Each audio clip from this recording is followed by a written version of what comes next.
We're recording. Good. And maybe what I'll do, can you see that screen okay? Is that better? Is that a little bit better? A little better, yeah. It's not the brightest screen in the world, is it? We're going to go, first thing we're going to do in upper right hand corner where your name is, you're going to click on Preferences. And the most important thing here on this page is you want to have a Z up. Default model orientation, Z up. Okay. Then we're going to go to Design.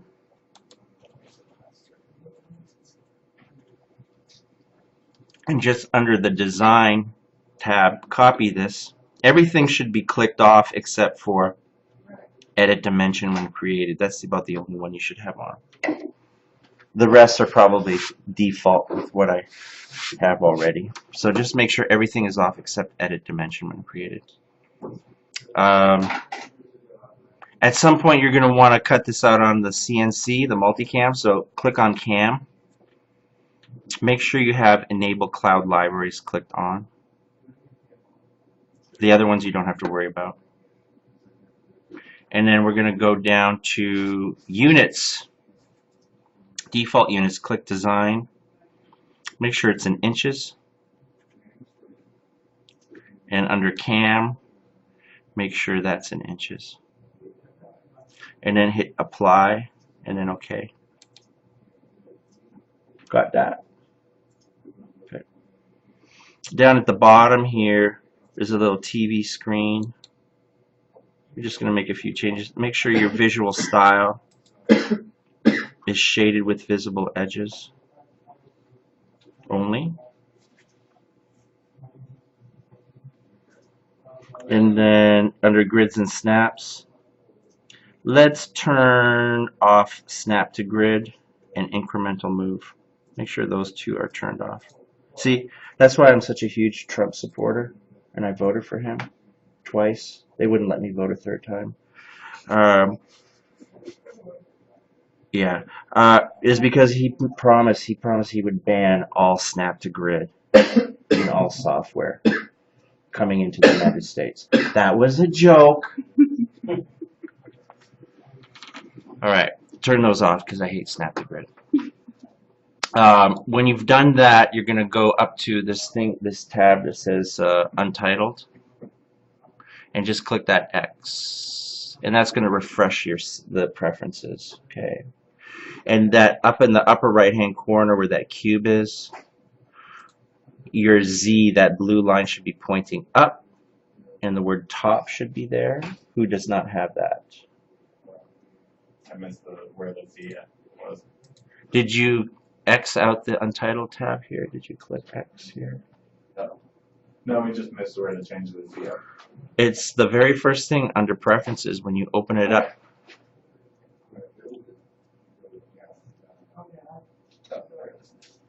Okay. And hit OK. Right on. Okay.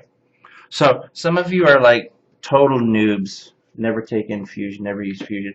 So I strongly suggest that if you really want to get into start like really pushing the limits of this, that you look at taking the Wednesday class. Okay, and it's for absolute, like we really focus on sketching, how to use the sketching environment, because your modeling, your ability to model and create amazing things is based on how well you can sketch, use the sketch. Okay, it's not the fancy stuff, it's how you put sketches together. Okay, so I'm going to keep this rock bottom simple, okay, so that you guys don't get lost. And the way I like to teach is like grade 1, Simon Says. Remember that one? Like Simon Says, you know, put your hands on your lap kind of thing. So I'm going to just say, do this, do that, click here, click there. If you get lost or you don't know what the heck I'm doing, just say, hey, hold on, I'm lost. Okay? And that kind of one of my rules is, if I'm talking or explaining something in the software, don't be clicking stuff all over the place. Like, don't be exploring the software on me. Okay? Because you're going to miss what I say, and then you're going to mess something up on your screen. You're gonna get lost fast. So just wait. We'll get it together and have fun. This is not going to be too hard. So We have, everybody's got Z up, right? Awesome. Everybody has a mouse? Yes. Awesome. You don't have a mouse? Bad. I still got it. Huh? I think I'd manage. No, you won't. You won't manage. You should always have a mouse. Can we steal it off this computer?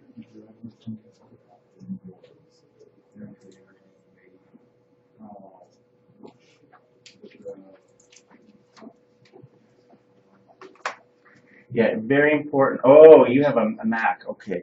Yeah, very important that you have a mouse for using Fusion 360 or any CAD. There are people who insist on not using a mouse, and you will fall behind very quickly. Okay. All right. So we're doing a workbench, right? Okay. We're gonna just do a real simple, fundamental, rudimentary workbench. We'll play with that, and then we'll create the primitive shape. Then we'll go through all the settings, and then after that we'll go and create a dining room table. So, how big? Let's just think about how big that thing's going to be. Is it going to be about this high? Is it going to be a standing workbench? I mean, how is this workbench going to be? What are the dimensions? Who wanted to do? You wanted to do the workbench. Give me the dimensions. I think this height would be good, and this width. 30 inches, so 30 inches high by about, okay, so here we go. Ready? We're going to go to where it says create here, that word create. Hit create. You're going to go down to the word box. And you're going to see these like 3 orange panes come up. And what you're going to do is you're going to click that bottom one right here. Okay, now look at my cursor. Do you see how it's kind of hugging the bottom? Now watch. As I bring my cursor in, it snaps to that center origin point. I'm going to click it. Then I'm going to move my mouse out like that and just click again. Okay. Now, you can pan and move things. So this is what I mean by panning. I can move this over like that or up and down like that. Okay. And you do that by clicking and holding the wheel. Click and hold it. And so rather than selecting with the right or left mouse button, you select and hold with the wheel. Okay, so just move that guy over just a little bit. And what I want to do is I want to take this box and kind of tilt it towards us, and we're kind of looking at an angle, like down upon it. So you see the upper right cube here? Click on the word top. Okay. Now notice my top. Look up here.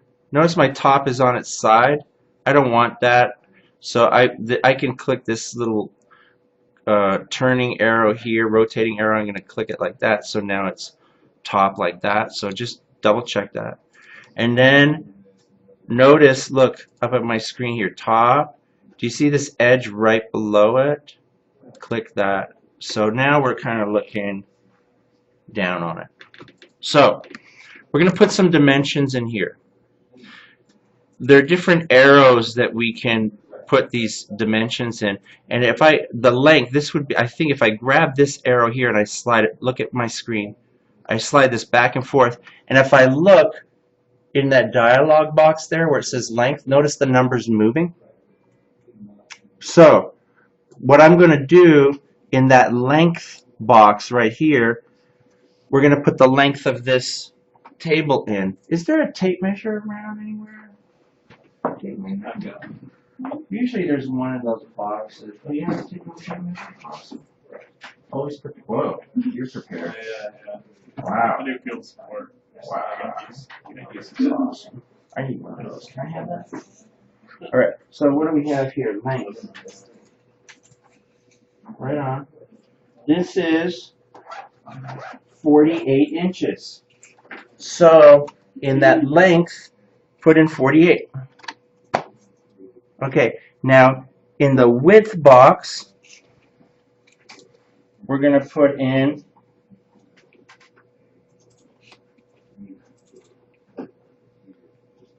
26. And the height, I think, is, usually a bench like this is like 30 or 32. What is this one?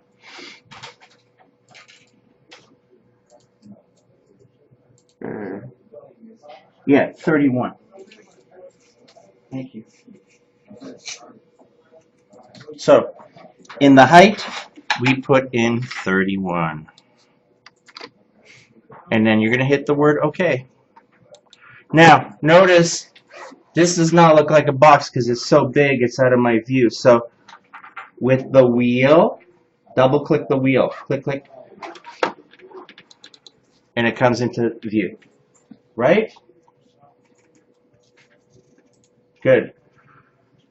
We have just created the primitive of this workbench table. All right? Now, there's some quirkiness when we take this. What we're going to do is we're going to export out basically an STL, which is it's a three-dimensional object point cloud mesh. It's the standard model that you would 3D print, or it's the standard 3D mesh model. And that's what we're going to do. We're just going to export this thing out and bring it into this program called Slicer. Now, there's kind of a weird, quirky thing in that we have to kind of turn this thing a little, do a little bit of a flip on it before we export it out. It's a quirky. When we do the dining room table, it'll make a lot more sense, but we have to do it here, and I'm going to just memorize it. I'm recording it, but memorize it. What we do, once we have this, we go to click on the home, okay, and we're going to go click on the word that says right on the cube. So now we're looking at the right side of this cube. Before we move it to the slicer, we have to turn it clockwise 90 degrees so that it sits properly in the slicer program. Okay, so this is what you do. Where you have on your cube where it says right, good.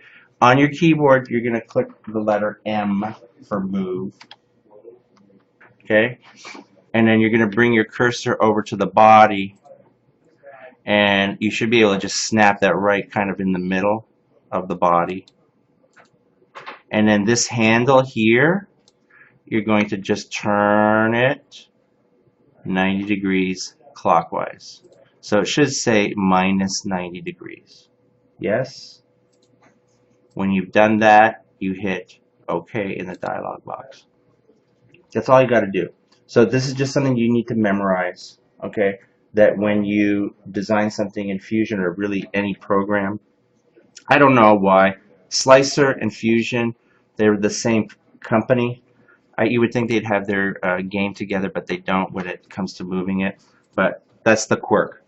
So now we can move to Slicer. So if you did everything right and you installed it properly, and it's in there, if you go to the right here, this cube here that says make,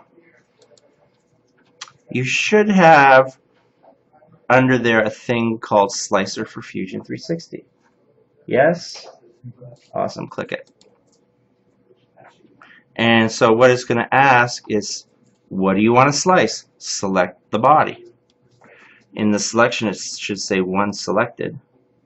Under refinement, well, I mean, it's just a cube, but I always click high. Okay.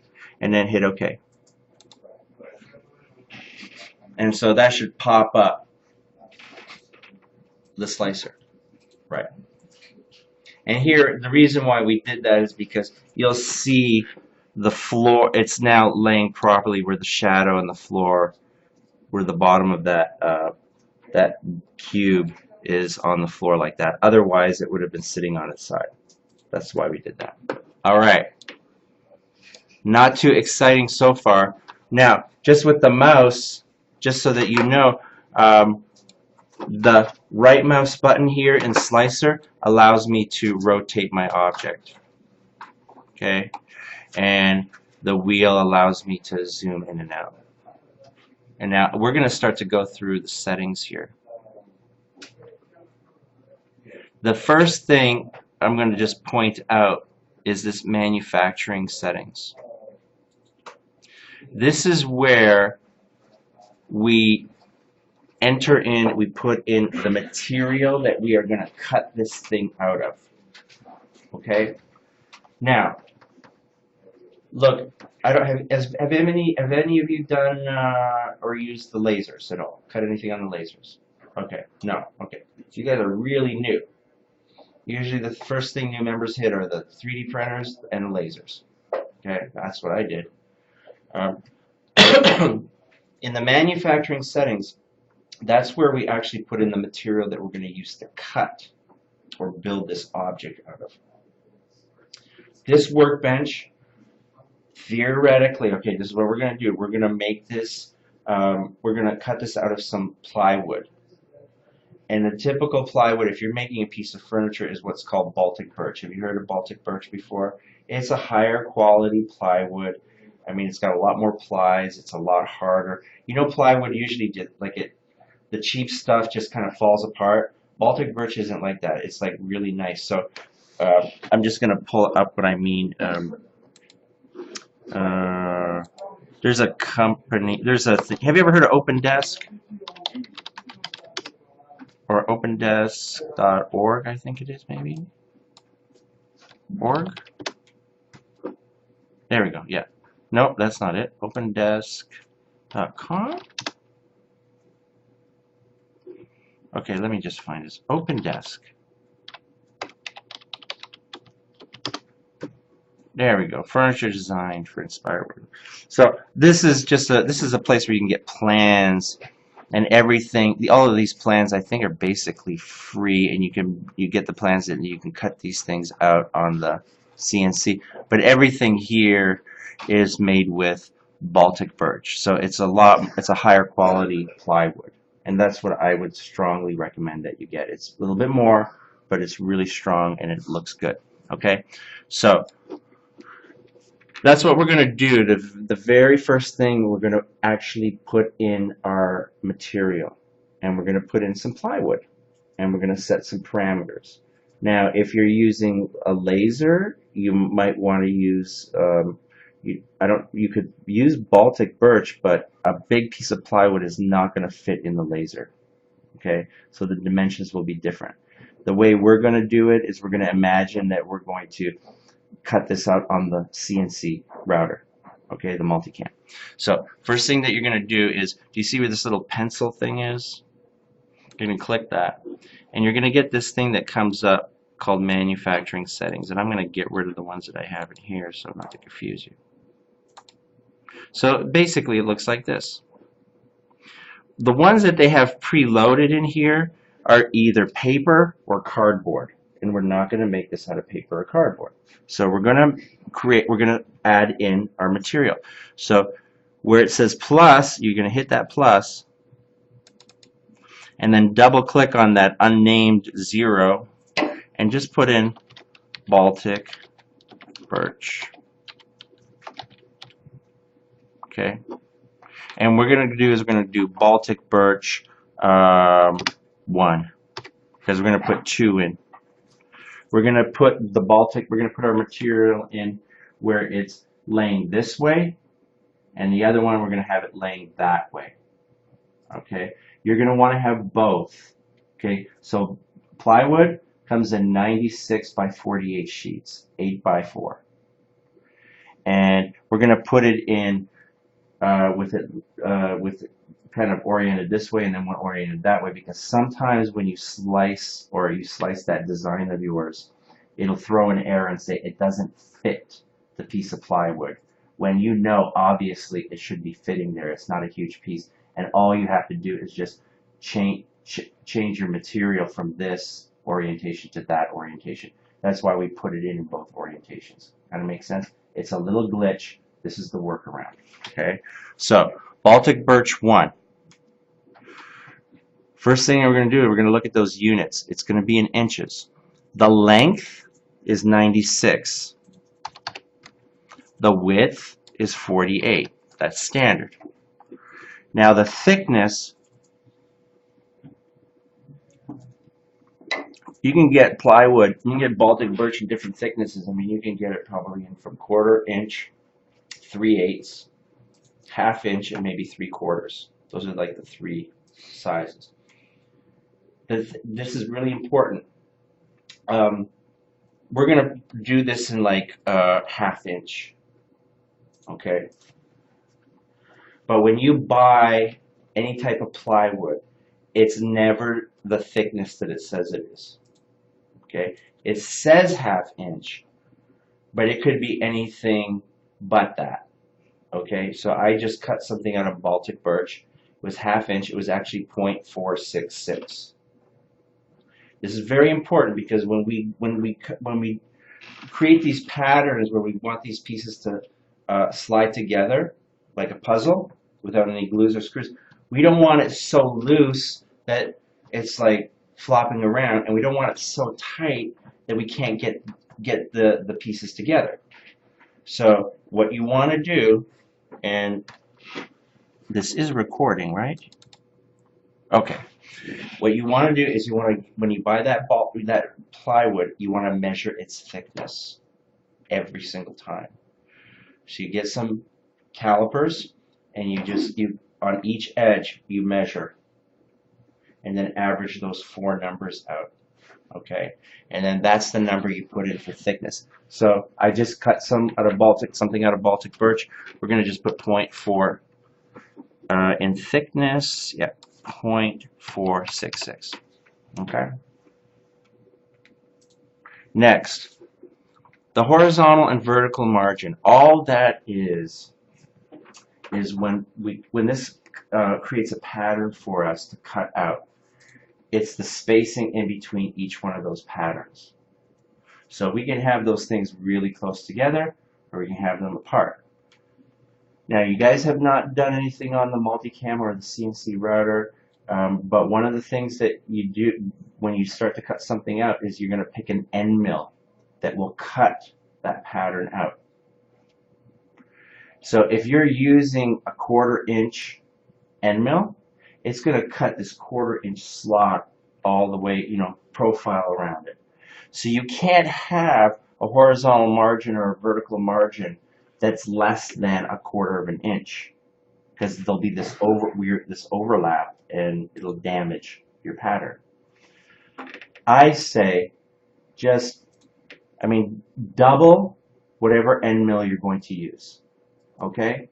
Or we could use a 3/8 in here. We could use a 3/8 end mill, like that's probably more appropriate.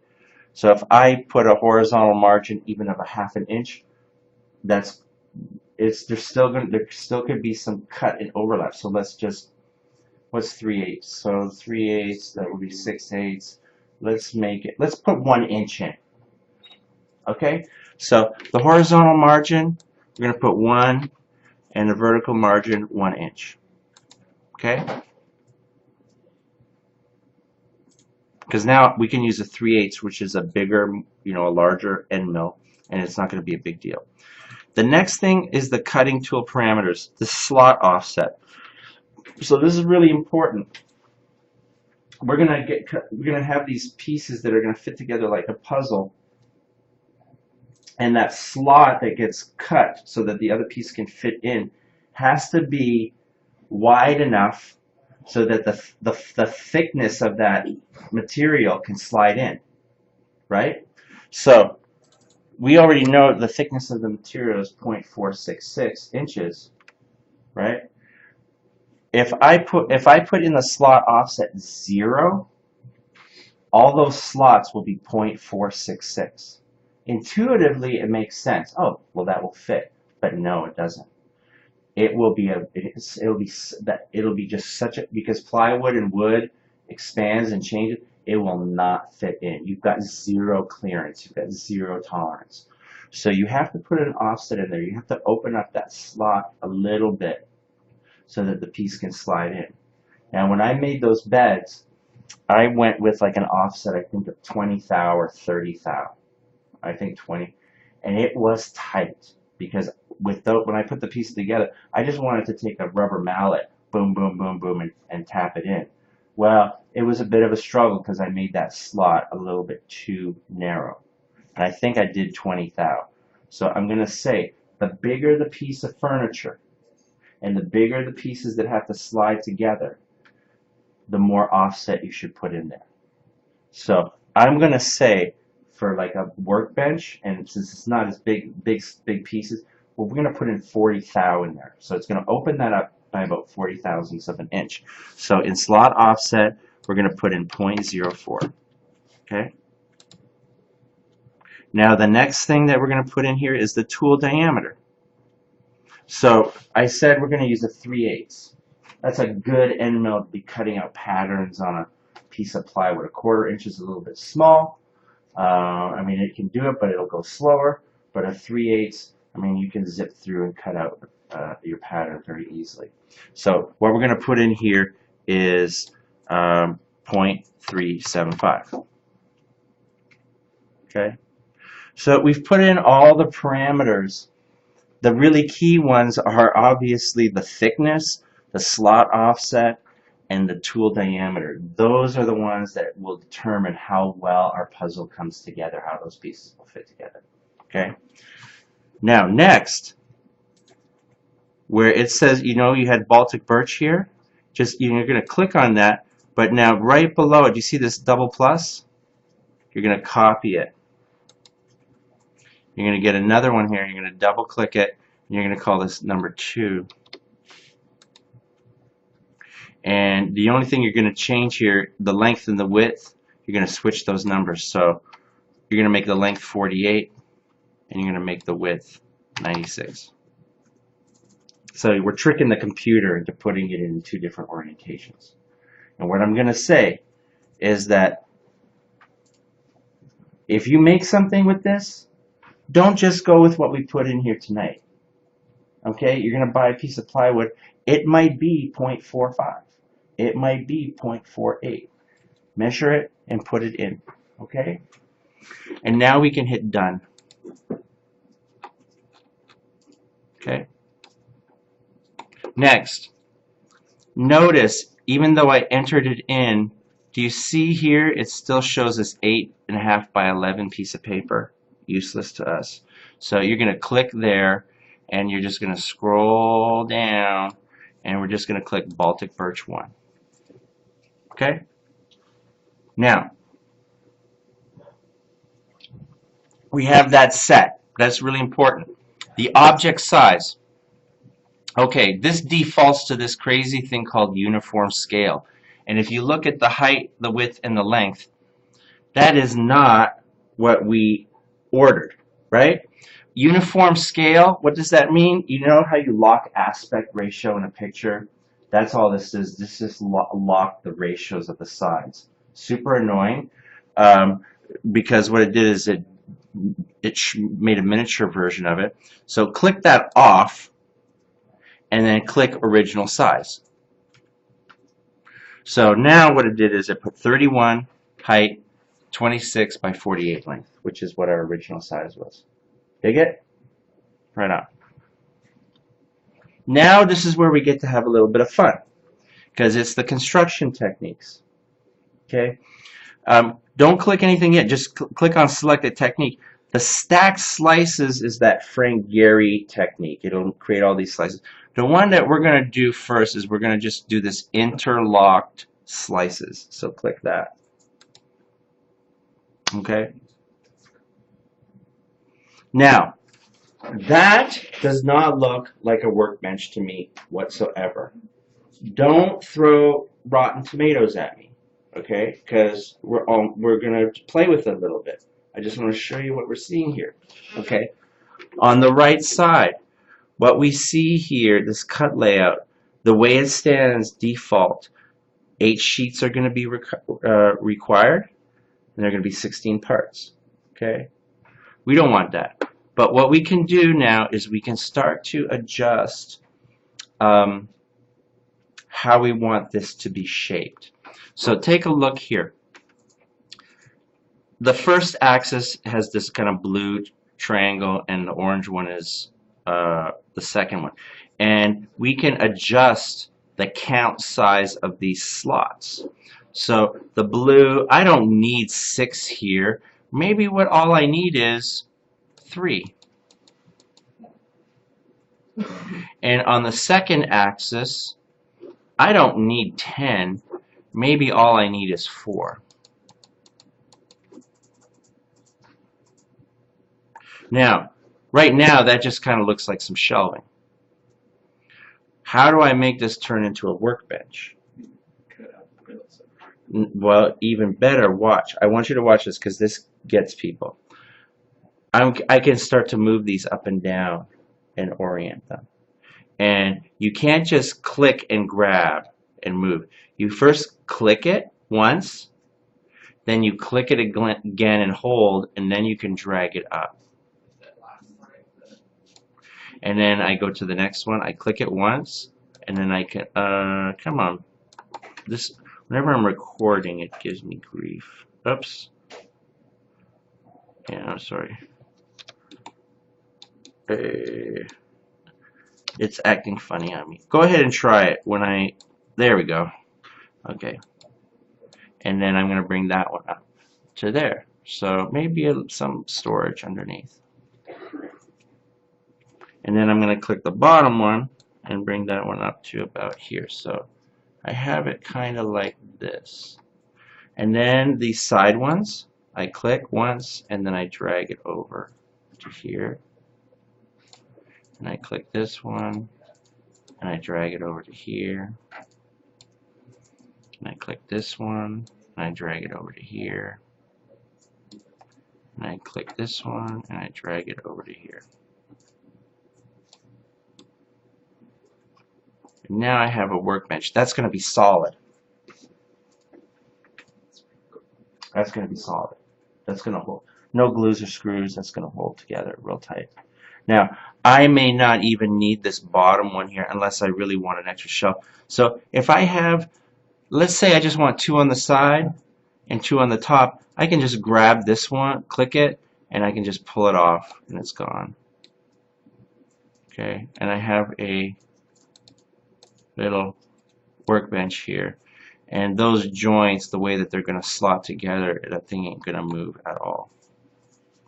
I could actually probably put, if I was really sophisticated, okay, what I think what I might do in this case, and we're throwing this, we're just like boom, creating this pattern. When your skills get a little bit better, like in Fusion or in VCarve, you can start to modify these things to make them even better. So here, this is what I would do. Okay, this is good, as this would be solid, but I don't like, you know what I don't like? I don't like the fact that there's a space in between those two. So what I would do, if this was me, I would actually, I'm going to just redo this again. I'm going to add a third one, and I'm going to just show you what I would do. I would first bring this over like this, so that these are over here.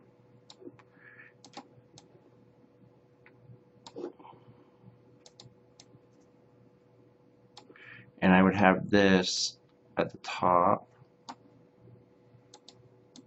and this here. And then I would bring this one all the way down to here. But in my final software, when I'm about to cut it, I would actually just cut, I would create a line, I would alter my pattern so that there's just a little piece here, so it's just at the bottom, the foot, and also at the foot here. This piece here in the middle, I would just remove it in the pattern, the final pattern, before I cut it on the multicam. So the feet are anchored. They're not, there's no floppy two things, and then the top have the two things at the top. This is really sturdy. You tap that together, it's not going to move because the wood is just, it's going to be a nice tight fit. Okay? So that's what I would do. And I'm going to maybe show you how I would do that, like in the software. And it's not something that you guys know yet, but it's something that you can quickly learn to do. Okay? So we did that. And what this is telling me right now, if I look, this is going to take 4 sheets. Okay? And there's 7 parts. and there are no errors whatsoever, which is nice. I'm going to just try something real quick. You don't have to.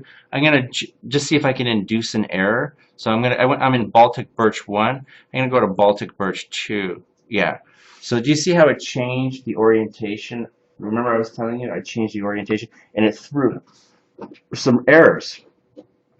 And if you ever get that where it throws an error like these red, you can go to the model issues here, click on it, and it says parts too large for material. That's why we entered it in two different orientations, because if you get that part's too large for material, you can just go to your manufacturing settings and switch to the other one, and it automatically fixes that error. Okay, we're going to move on a little bit more. I want to show you some of the other things that you can alter. Okay, I want to point out a few things here. Let's take a look here. And if you have no woodworking experience, this is going to be like, I don't really get why this is important, but I'm going to just show you anyway. When you're cutting something on the multicam, you're going to use an end mill, and it's round, like a drill bit. And no matter how hard you try, you cannot get that end mill, that round end mill, to cut out a square corner. It won't. Impossible. Now, if you cut this out on a laser, yeah, you could cut out a square corner. So you know how these pieces have to slot together. Well, if this is not perfectly square, those pieces are just not, they're not going to go all the way together. So on the multicam or in woodworking, what we do is we create what's called a dog bone fillet. And it opens up a little bit of space so that the two pieces can slot together. Okay? And if you look, I'm going to just rotate over here.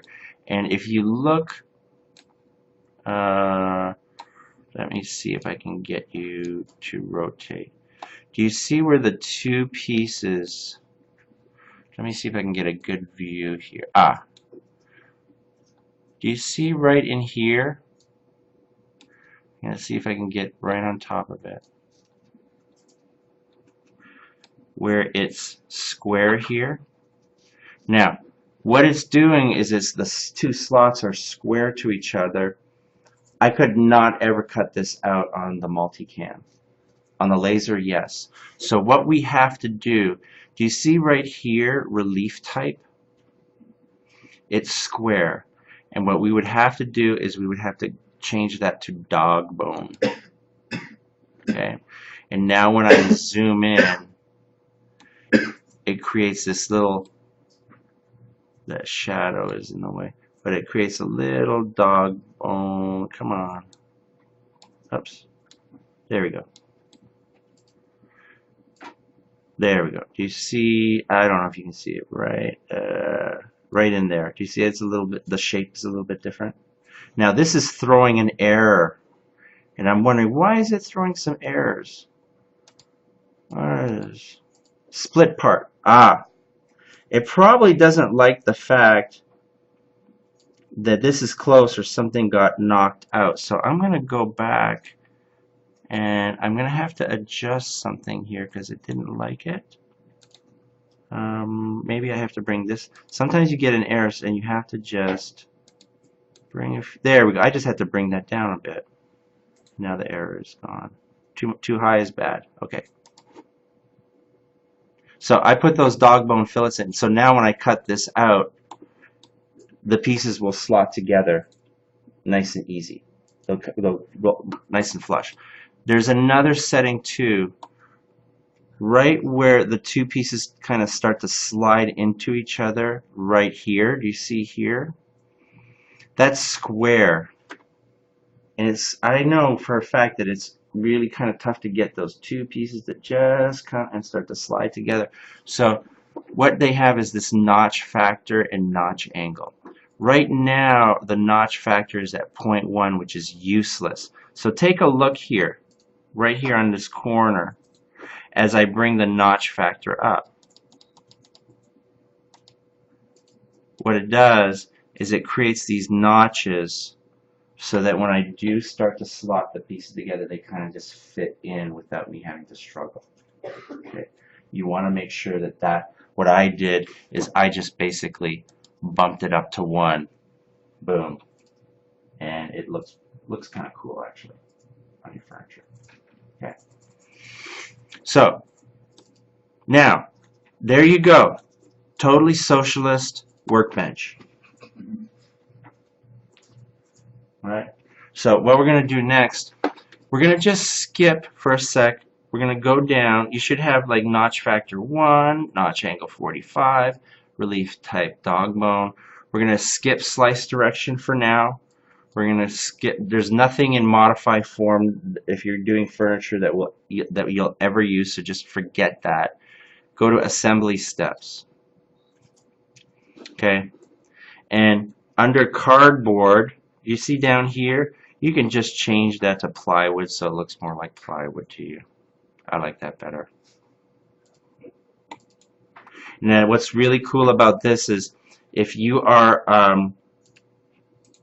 assembly challenged and you have a hard time assembling things, well, you can just drag this all the way over to the start position, that slider, and you can have this thing step through each piece on how to assemble your piece of furniture.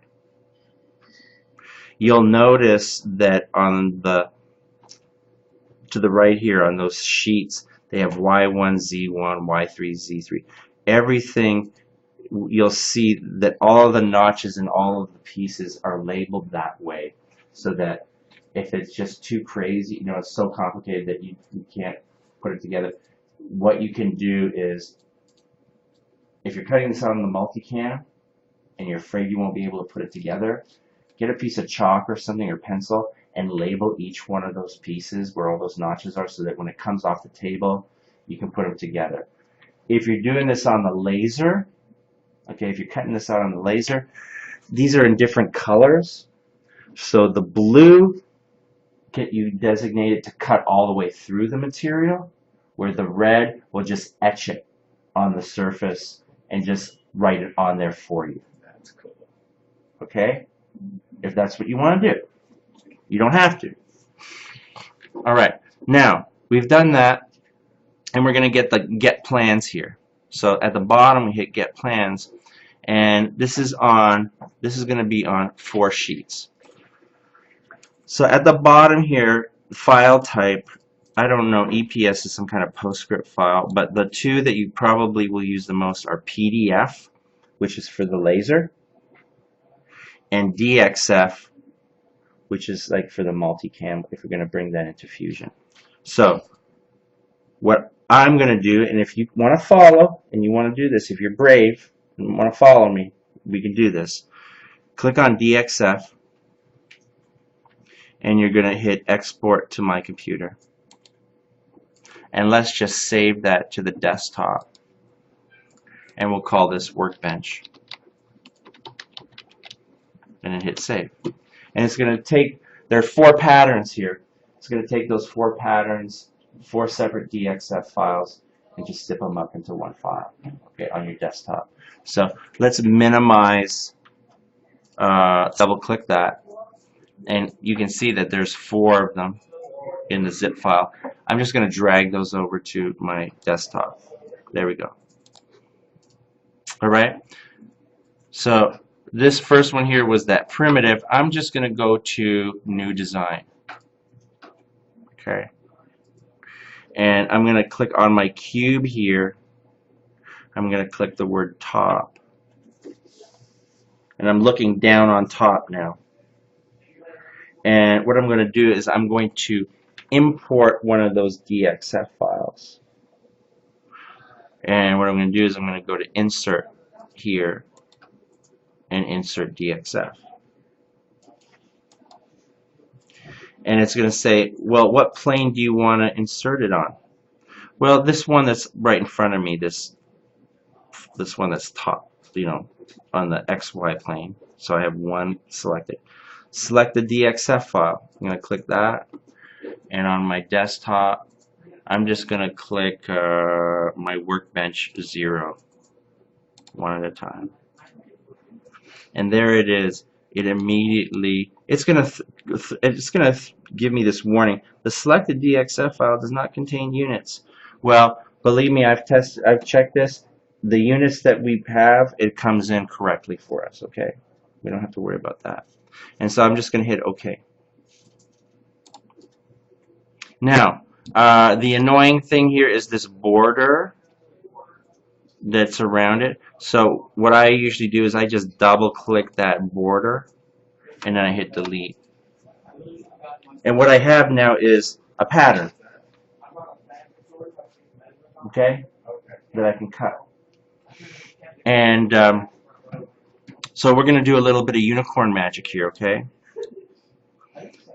What I want to do, the way this is the x-axis, this red line, and the green is the y-axis. On the CNC router, the x-axis is the long side of the table, and the green is the short side. So this is not oriented properly for the way I would cut it. Now, I can get away with it, and I can finagle it, and I can massage it, that it'll work. But I'm a simple man, and I like simple things, okay? So what I'm going to do is I'm just going to window select this whole pattern here. I'm going to hit the letter M on my keyboard, which is move. I'm going to grab this handle right here, and I'm just going to rotate it 90 degrees. I'm going to hit OK. Okay. So let's do a little bit of modeling. Okay. That's right on my plane. And so what you're going to do,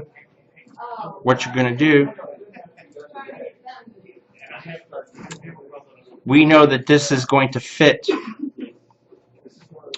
on a 4x8 sheet, right?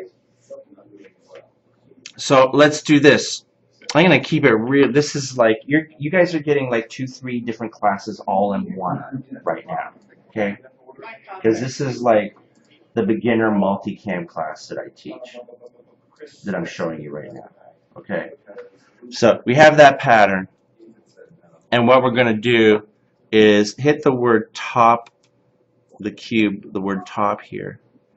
So we're looking straight down. And you're going to hit the letter R on your keyboard for rectangle. And it's going to ask you, where do you want to draw this rectangle? And I'm going to draw it on this plane right here. Okay.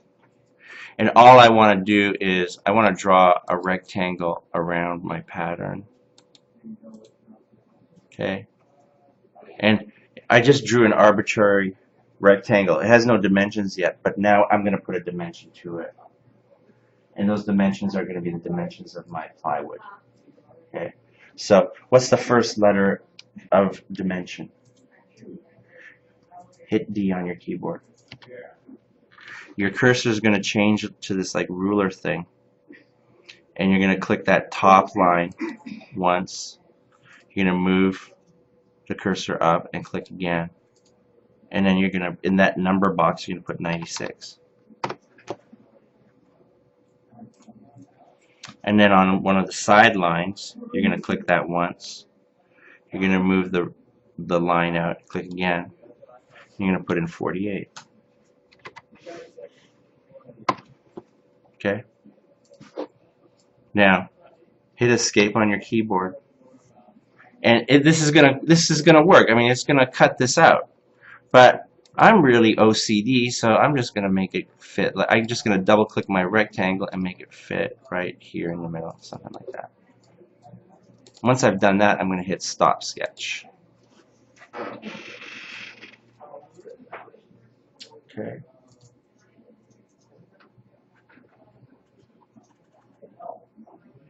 And now we've laid out the pattern, and we've laid out the boundaries of the 4x8 sheet of plywood. Next, what we're going to do, we're going to go into the CAM environment. Boy, you guys are brave. We're going into the CAM environment because we're going to cut. I'm going to show you. You've never done this before, and you guys are looking. I'm like, I'm amazed that you guys are following me so far from people who've never used Fusion 360. You guys are doing awesome. Okay. So right up here, do you see this gray box that says model? You're going to click that and you're going to go down to cam. Boom.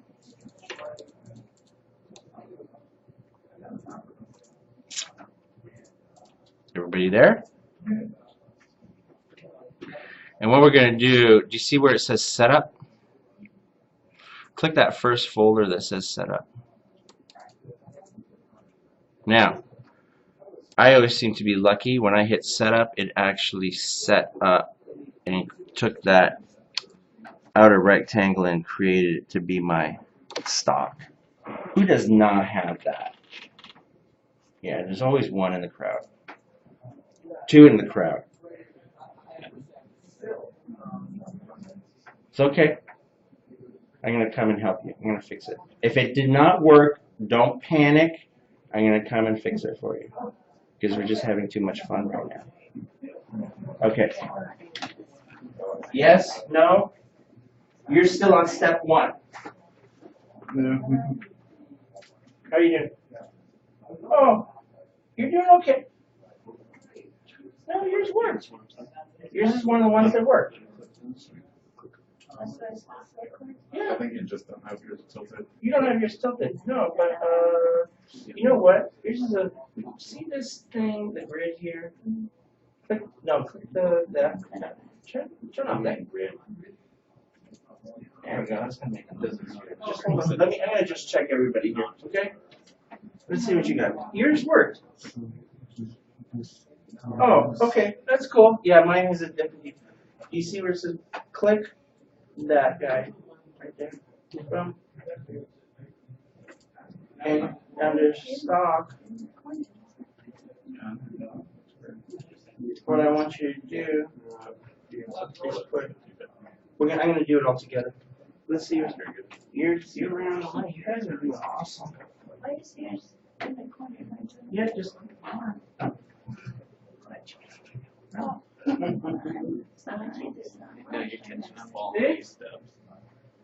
at that. You are not doing very well at all. No, I had it drawn in, let's see, in SolidWorks, and then I didn't get to the setup step on Fusion. Cheating off of her, but Oops, I'm sorry. right behind. Where are you? These are saved on here. Okay, you're doing okay. What are you doing? Don't click a whole bunch of stuff. What are you doing? Opening a new Don't open tab to Why? export these No. or import these. Oh, okay.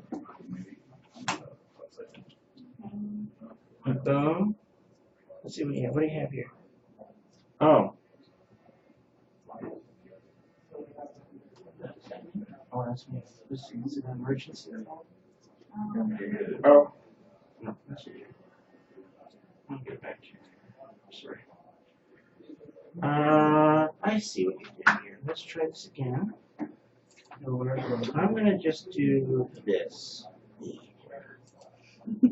And I'm gonna do that. And then we're gonna get rid of you. Because we don't like you. And you never want to see you again. Do that. And just get rid of this. I hate you. I hate you. And just do it so we can see what's going on. I don't even do that. So we're gonna insert a DXF on that here. Go to here. And where are you? Workbench. Boom. Boom. There we go. Right? And we're gonna just hit OK. Boom. And then we're gonna do that. Hit delete. Boom. And now hit M. Move. Move you over. There we go. Okay. Right? Hold on. Hit R. Boom. Boom. Boom. Hit D for me. 96. Enter. And here, 48.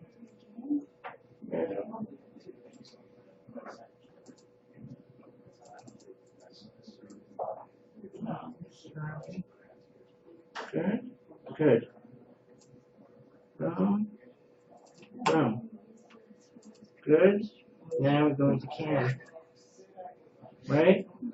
And we hit setup. Boom. Look at that. See how good I am? Yes. Boom. Thank you. And we're just gonna go here to this tab and do a few things, okay? Huh? Your wallet call. Oh, thank you. Forgot to turn it in. Boy. Oh, you guys are doing great. Okay, we're just gonna make a couple of changes in here with the stock. Oi. So on the second tab here, this relative, we have mode relative size box, and add stock to sides top and bottom. In the stock side offset, you're going to put a 0 in there. On the top offset, you're going to put a 0. On the bottom, how thick was the, Or 0.46. you're going to put 0.466 in there. Good. And that looks good. And everything else looks good. So if you zoom in, you can see that the pattern is actually on the top of my stock. And then you're going to hit OK. Look how easy that was. So we've simulated the stock, and we have the pattern laying on top of that stock like that. This is still currently a DXF file. It is a DXF file. And that's what the laser or the router would. Well, this you're going to notice here on this one. Do you see I have the dog bone fillets in here?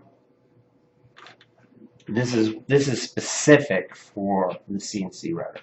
Okay, that makes sense. Okay, because it has dog bone fillets in it. They told me the same thing. You guys doing okay back there? Awesome. On the laser, you don't use the dog bone? No. You don't need to, because it's going to cut a square. You know, lasers are really tiny and they can cut squares. All right, you guys are doing awesome. So here, this is where it's going to get a little bit scary. Just a little bit, okay? Because what we're going to do is we're going to create a tool path. We're going to cut it and simulate it. And we're going to pick a tool out of the tool library, and this is where you're all going to freak out. You're going to say, oh my gosh, I don't know which one to pick. I'll show you what to do, okay? If you take the beginner, like for multicam class and Fusion in this, a lot of this stuff is going to make sense, okay? So don't panic.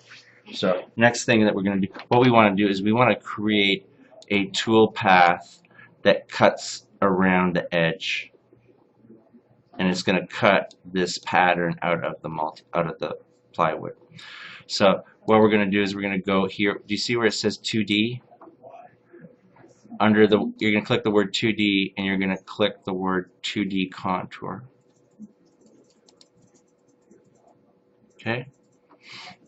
And you're going to see a dialog box. So just do what I say. You're going to click under Tool, you're going to hit Select. And you're going to see maybe a whole bunch of crazy stuff here. Don't panic. Under what I'm going to ask you to do, okay, do you have in this library, do you have a thing that has samples? Yeah. Okay. And what I want you to do is just under samples, click on inch aluminum. We're gonna use the settings there for cutting aluminum, but we're gonna use them. We're gonna use them to cut the wood, and it'll work. In real life, it would work too. Okay. So just click on there, and then do you see where it says operation? Oh my gosh. Click that, and then click on contour.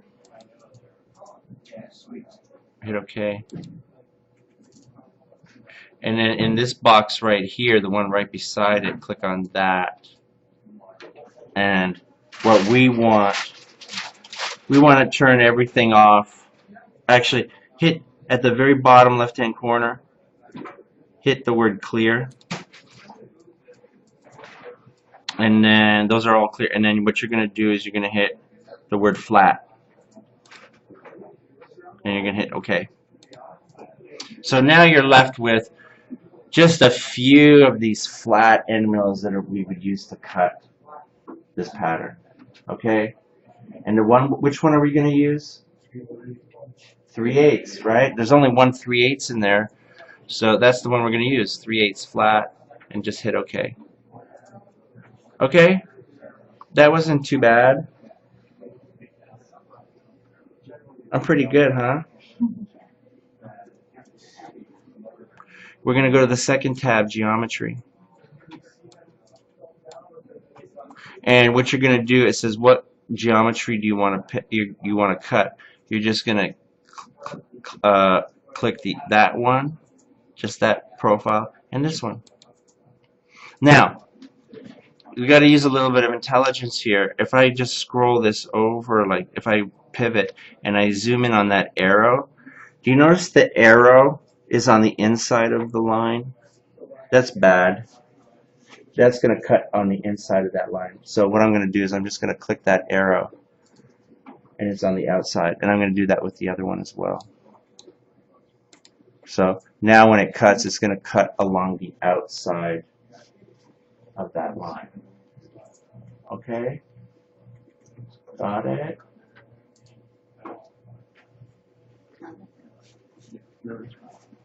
Okay. Yeah. Make sure stock contours is off here. And then turn on, you see where it says tabs? Make sure tabs is turned on. And where it says tab positioning, just make sure it's at by distance. And let's put, I don't know, let's see, what will 24 work? No, yeah, just put in like the number, every 24 inches, it's going to put a tab. So what those tabs are, they're these little things here that, as this is cutting out this profile, it leaves these little tabs so that piece doesn't come loose. Okay? And then when the whole thing is cut, then you take a chisel, you know, and it pops those pieces out. Like support material. Yeah, it's support material. So if you're not getting this, don't panic, because it'll be, you need to learn a few more things. I'm like pushing you guys right to the wall here on how to do this. But if you can follow me, then you're doing the real stuff is going to be so much easier. Next thing we're going to do is we're going to go to the third tab. Okay? And we're going to just go from the bottom and work our way up to the top. Okay? The bottom height, you're going to change that to stock bottom and make sure there's a 0 in there. The top height is going to be the stock top, and make sure there's a 0 in there. Feed height, just change that one to stock top and put 0.5. And retract height, stock top, 0.5. Clearance height, stock top, 0.5. They're all the same.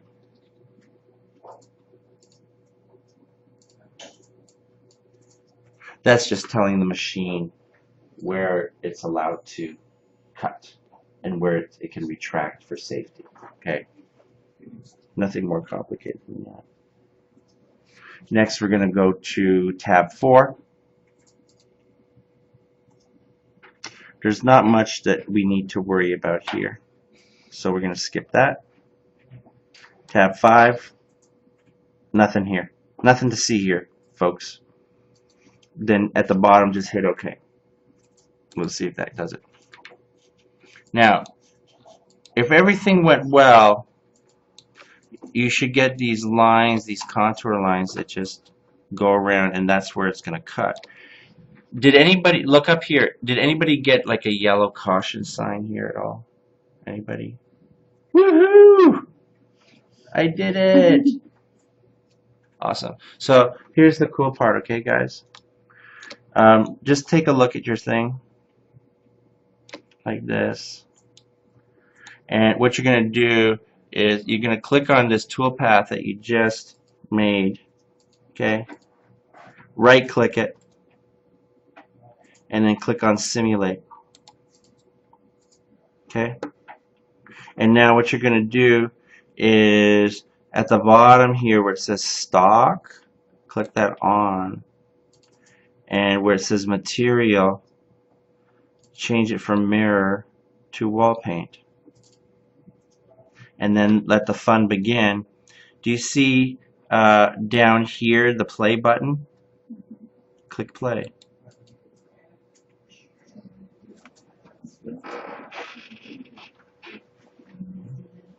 So what you see is what you get here. This is, you've just like, you've designed a primitive workbench. You've created a pattern. You've exported it. You created the primitive in Fusion. You sent it to Slicer. You manipulated it a little bit. You created a North Korean workbench. Okay. They don't have workbenches there, but if they did, they would have like this. So does this replace VCarve for this type of stuff? I'm trying to convince everybody of that, yes. Okay, cool, sweet. I like that more than VCarve. This is like way better than VCarve. So does this also give you a anticipated runtime Yeah. for your tool? Okay. I don't have anything. If you're from North Korea, I don't have anything against North Korea. I'm sorry. It's cool. And so now what you can do is you can export this. You can't do this because you haven't got the authorization. I have authorization. Here you would go into post process, and then you could hit post and export this code out. Send it to the multicam, the folder. You could literally walk over there right now, lay a piece of plywood down, and cut this out right now. Okay. I'm not going to go any further today because that was like mind-melting stuff. But what I'm going to just say to you is have fun creating.